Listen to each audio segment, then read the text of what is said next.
죄송해요.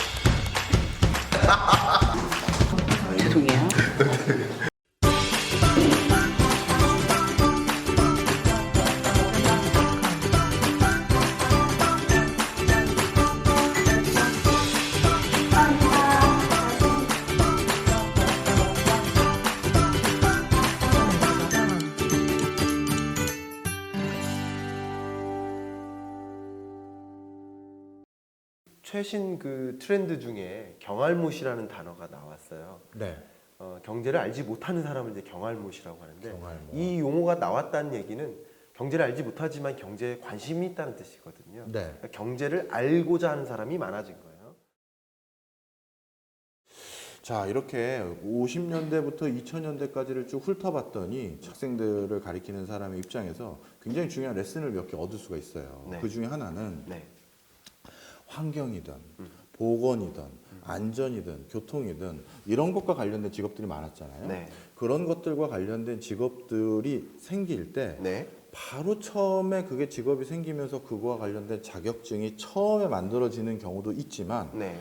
본격적인 붐업은 한 10년 터울이 걸리는 것 같아요. 네, 여기 네. 쭉 보면요. 네. 우리가 본격적인 그 금융 기능이 도입되는 80년대 이후 90년대 대표적인 펀드 매니저니 네. 이런 것들, M&A 전문가니 이런 것들이 붐업이 되는 것처럼요. 네. 네. 그래서 야, 이게 뭐 하여튼 처음에 태동부터 본격화하는 데는 약간의 10년 터울이 있고 그 과정에서 진짜 10년 단위로 우리가 준비해야 될 직업군이 천지개벽이 일어나는구나 라는 생각이 듭니다. 네. 네. 그럼 이제 진짜 저희가 또 이제 본 게임이죠. 네. 과거를 통해서 미래를 왜 살펴봐야 되는지 그리고 우리 이 미남 프로가 왜 존재해야 되는지를 더욱더 뼈저리게 저도 느끼게 되는 건데요. 네. 네. 그럼 이제부터는 좀 더 미래 얘기를 하려고 해요. 아, 이제 드디어. 예. 2020년, 2030년 네. 이때 뭘 가지고 우리가 어떤 걸 준비하면 되느냐 네네. 이런 걸 얘기를 하려고 하는데요. 네네. 근데 이제 그냥 뚱구름 잡게 아무 지금 제도도 정비되지 않은 걸 여러분들이 알아서 준비하십시오. 그럼 좀 무책임하지 않습니까? 네네. 그래서 대표적으로 요즘 있는 자격증이라고 해야 되나요? 네네. 자격 시험들 중에서 네. 어떤 것들이 좀 좋지 아니면 어떤 것들이 좀 나쁜지 이런 거를 좀 언급하면서 네. 이제 좀 얘기를 해보려고 합니다. 그러시죠. 네. 자, 드디어 본 네. 게임입니다. 네. 미래를 이제 제가 읽어내야 돼요. 네, 보여드려야 되고. 네, 네. 도와주세요. 자, 미래 어떻습니까? 모르겠어요. 좀 보여주세요. 자, 이 미래를 네, 얘기한다는 네, 게 이렇게 추상적으로 얘기하면요. 정말 뜬구름만 잡아요. 누구나 아는 뻔한 트렌드 얘기하는 거는 아무에게도 도움 안 되잖아요. 네. 그래서 좀 손에 잡히는 얘기를 해드려야 돼요. 그러시죠. 그래서 네. 저는 그래서 2000년대 마지막에 유망했던 자격증 있지 않습니까? 네, 그 네. 중에서 하나 화두로 보였던 것 중에 하나가 네. 사회복지사였어요. 아, 네, 네. 지금 우리나라가 그래서 2000년대부터 지금까지 사회복지사 자격증을 보유하고 있는 사람 뭐 1, 2급 다 포함이라고 쳤을 때요. 네.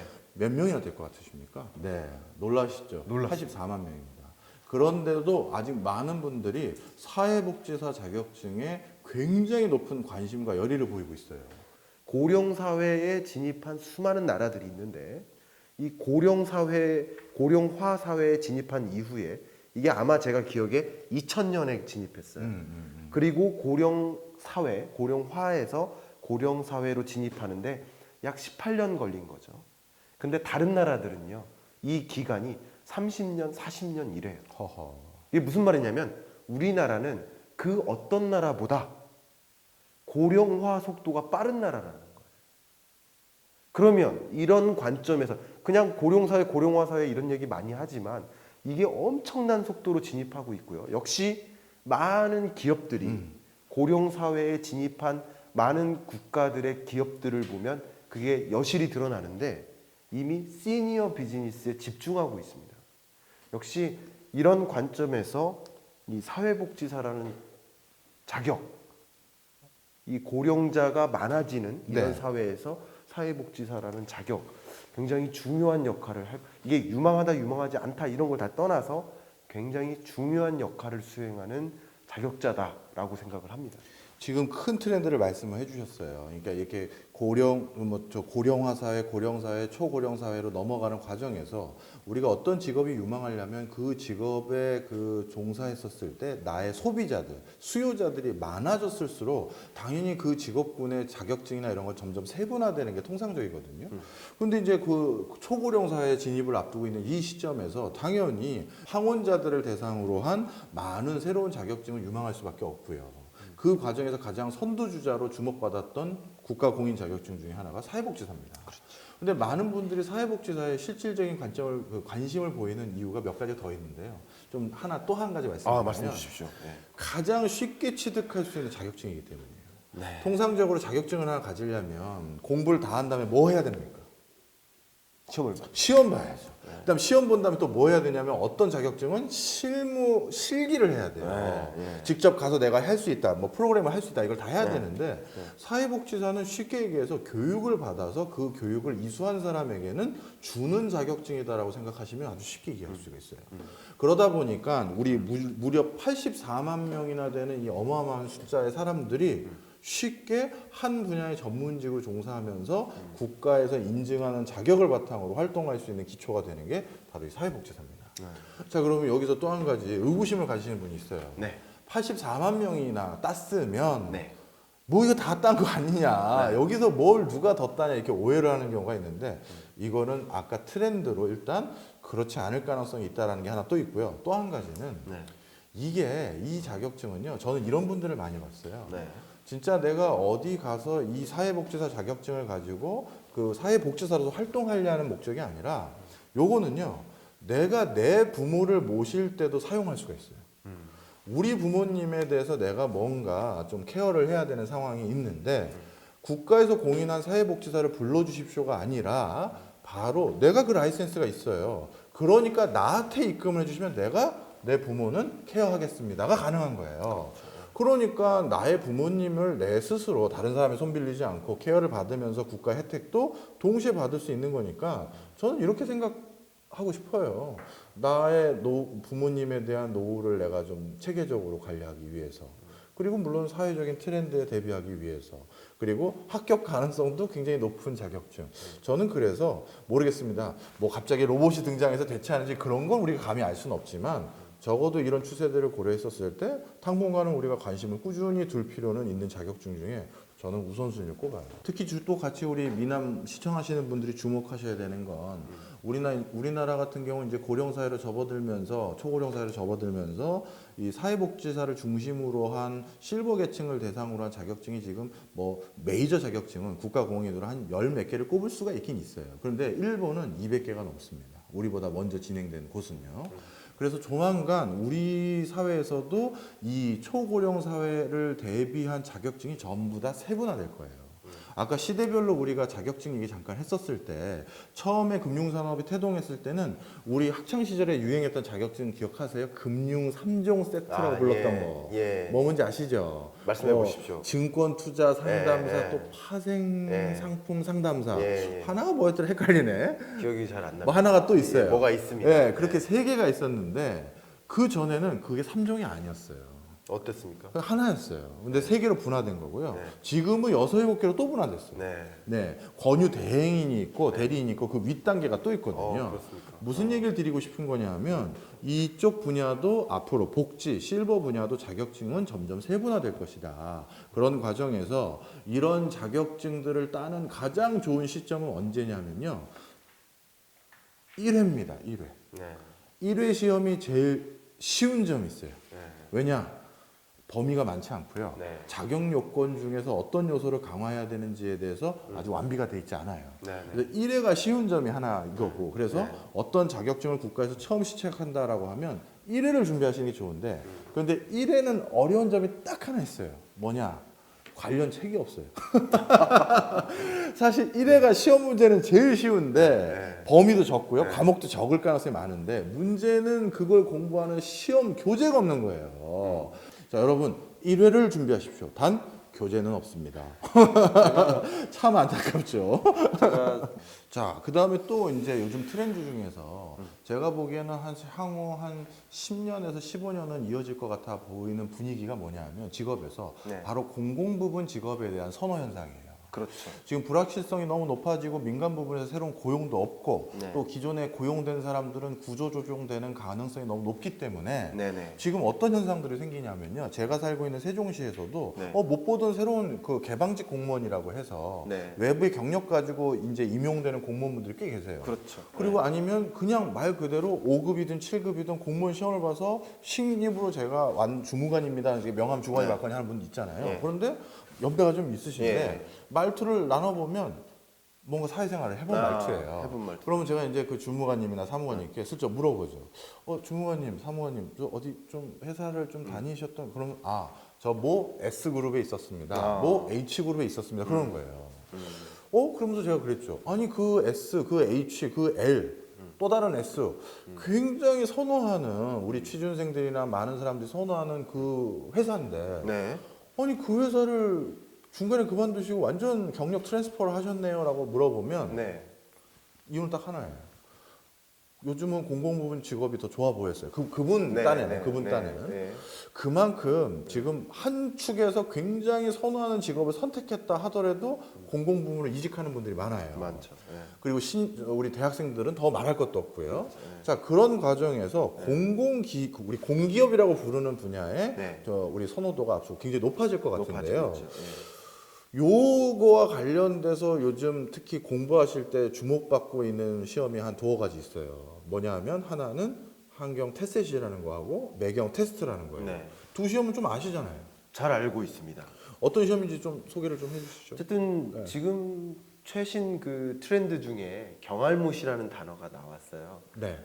경제를 알지 못하는 사람을 이제 경알못이라고 하는데 경알못. 이 용어가 나왔다는 얘기는 경제를 알지 못하지만 경제에 관심이 있다는 뜻이거든요. 네. 그러니까 경제를 알고자 하는 사람이 많아진 거예요.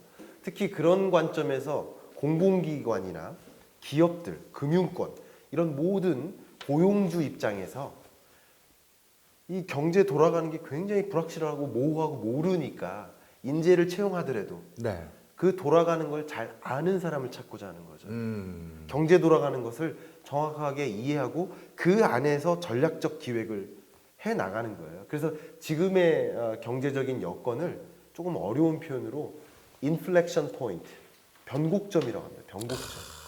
변곡점의 시대예요.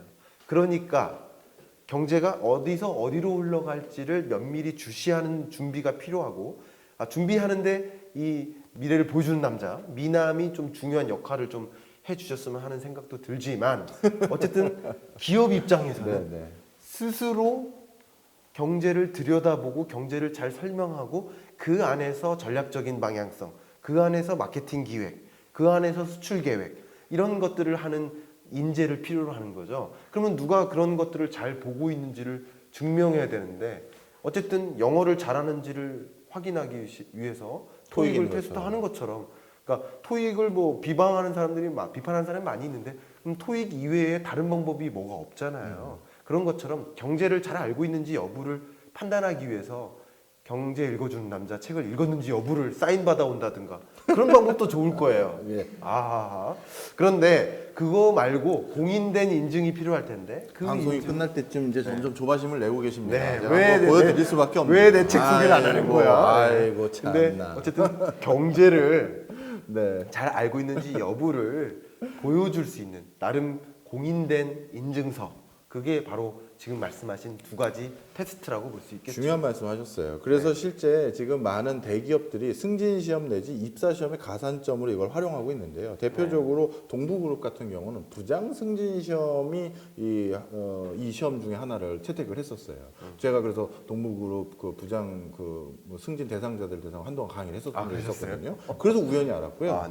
그다음에 한라그룹도 이거 관련된 교육 프로그램이 있고 오일뱅크도 이런 게 있는 거죠. 네. 그 기업체에서 우리 차세대 기업을 이끌 리더를 선택함에 있어서 필수 교양으로 경제를 선택하고 그 경제를 얼마만큼 제대로 자기가 내재하고 있는지를 확인하는 대표적인 시험 툴로 이 두 시험을 활용하고 있는 건 지금 말씀드린 그 내용이고요. 네. 근데 이제 제가 좀 전에 설명드렸던 공공 부분 취업 준비생들이 또 이 시험에 관심이 많아요. 네, 그 이유는 네.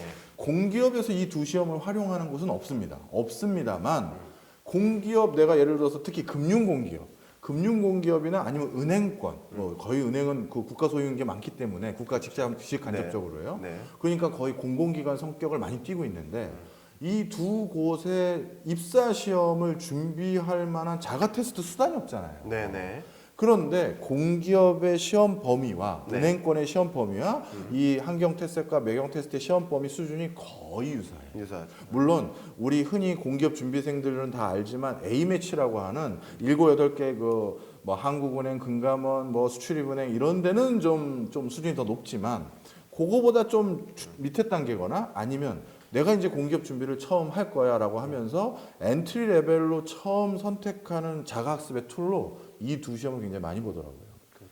그래서 저는 향후 내가 공공 부분으로 특히 블라인드 채용으로 경력 단절 여성이니 뭐 또 재취업자니 나이 허들이 많이 없어졌거든요.